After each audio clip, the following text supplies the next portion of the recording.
Friends of Science has a brand new report out on the Alberta power market called The True Cost of Wind and Solar Generation in Alberta.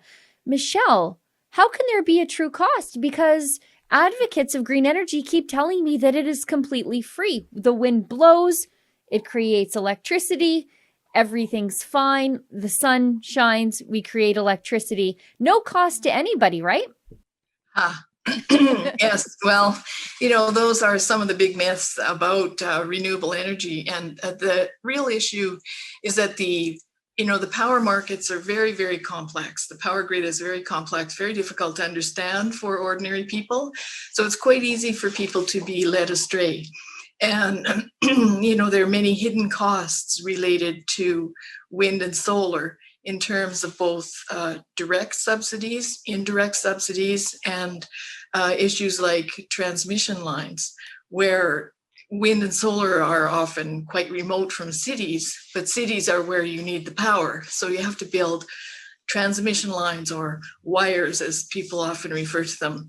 And these are very, very expensive. And the amount of power that you get back from renewables is very low. So, proportionately, if you did an analysis, the use of those power lines for renewables is almost triple the cost of what it costs for a conventional power plant, which would be operating, at like 90% capacity, whereas wind and solar are more like 40% for wind, maybe 15% for solar.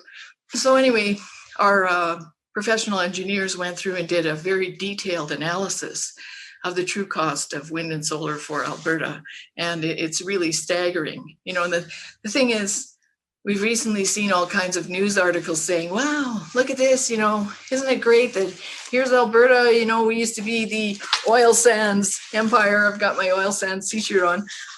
And now, we're the province building all this wind and solar, when in fact, when the costs are added up, Albertans are going to take an enormous hit financially because of this.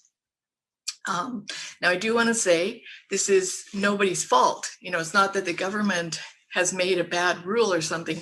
It's really that the market rules are legacy rules that worked really well for the conventional power market.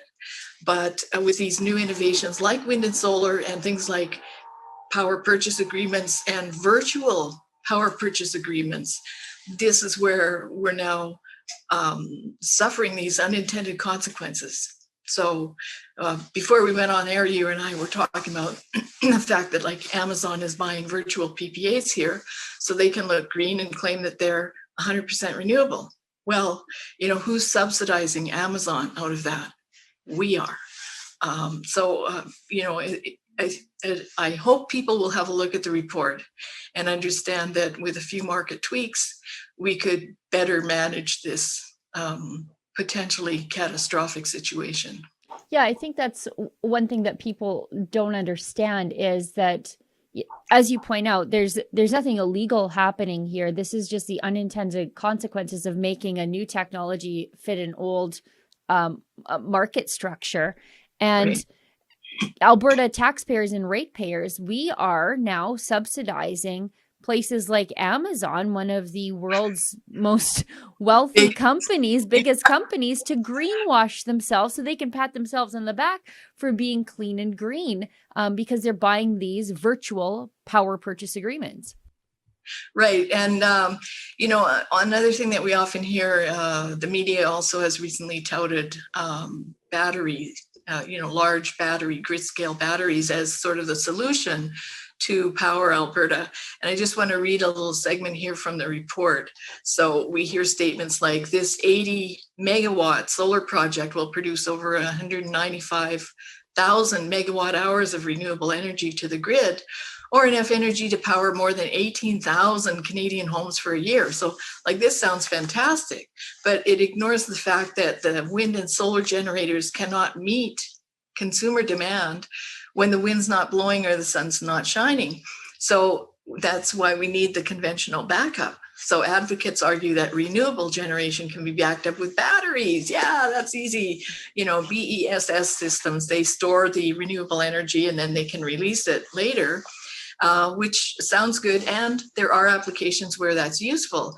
But this technology costs a fortune. Like at today's prices, the batteries needed to ensure reliable supply of energy from wind and solar generators in Alberta would cost, hold on to your hats, $2 trillion. If you'd like to get access to my show, as well as other great TV-style shows too, like Ezra's Nightly, Ezra Levant Show, and David Menzies' Friday night show, Rebel Roundup, just go to rebelnews.com/subscribe. That's rebelnews.com/subscribe.